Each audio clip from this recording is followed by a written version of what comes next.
नमस्कार दोस्तों। आज परिवर्तनी एकादशी की आप लोगों को ढेर सारी शुभकामनाएं। तो आज परिवर्तनी एकादशी की कथा इस प्रकार है। धर्मराज युधिष्ठिर बोले, हे भगवान, भादों की शुक्ल पक्ष की एकादशी का क्या नाम है तथा उसकी विधि क्या है? उस एकादशी के व्रत को करने से कौन सा फल मिलता है, सो आप हमें बताइए। श्री कृष्ण भगवान बोले, हे राजश्रेष्ठ, अब मैं अनेक पाप नष्ट करने वाली तथा अंत में स्वर्ग देने वाली भादों की शुक्ल पक्ष की वामन नाम की एकादशी की कथा को कहता हूँ। आप इसे ध्यान पूर्वक सुनो। इस एकादशी को जयंती एकादशी भी कहते हैं। इस एकादशी की कथा के सुनने मात्र से ही समस्त पापों का नाश हो जाता है। इसी एकादशी के व्रत का फल वाजपेयी यज्ञ के फल से भी अधिक है। इस जयंती एकादशी की कथा से नीच पापियों का उद्धार हो जाता है।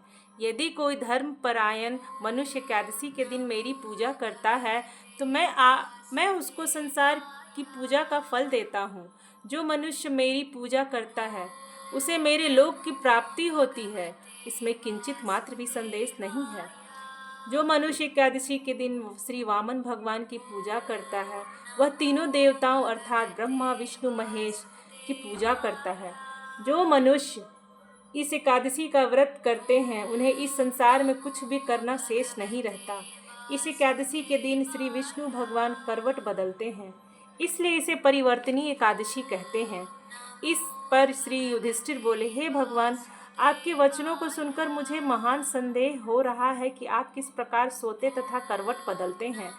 आपने बलि को क्यों बांधा और वामन रूप धारण करके क्या लीलाएं की?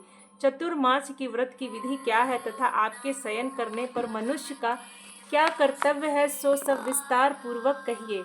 श्री कृष्ण भगवान बोले, हे राजन, अब आप पापों को नष्ट करने वाली कथा का श्रवण करो। त्रेता युग में बलि नाम का एक दानव था। वह अत्यंत भक्त, दानी, सत्यवादी तथा ब्राह्मणों की सेवा करने वाला था। वह सदैव यज्ञ तप आदि किया करता था। वह अपनी भक्ति के प्रभाव से स्वर्ग में इंद्र के स्थान पर राज्य करने लगा।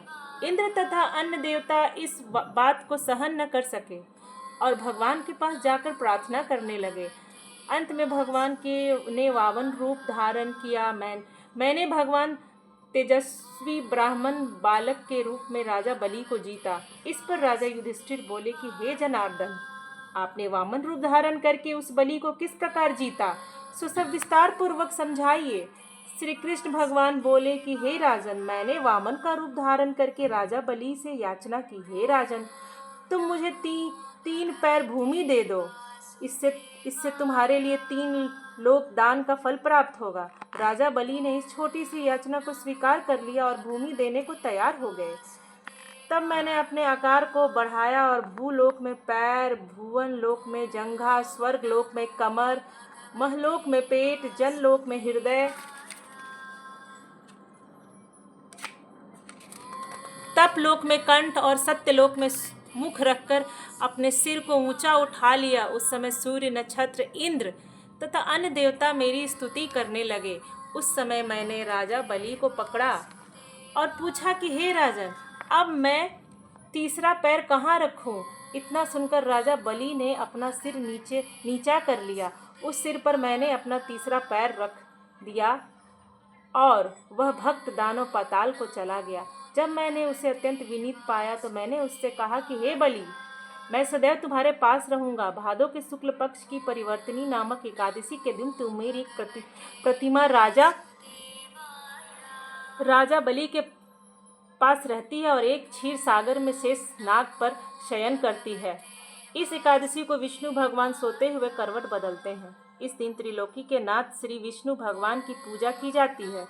इसमें चावल और दही सहित चांदी का दान किया जाता है। इस दिन रात्रि को जागरण करना चाहिए। इस प्रकार व्रत करने से मनुष्य समस्त पापों से मुक्त होकर स्वर्गलोक को जाता है। वह स्वर्गलोक में जाकर चंद्रमा के समान सदैव प्रकाशित होते रहता है। उनको इस लोक तथा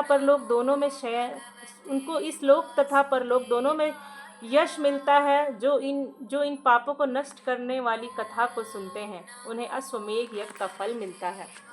इस तरह से एकादशी की कथा समाप्त हुई। राधे कृष्ण।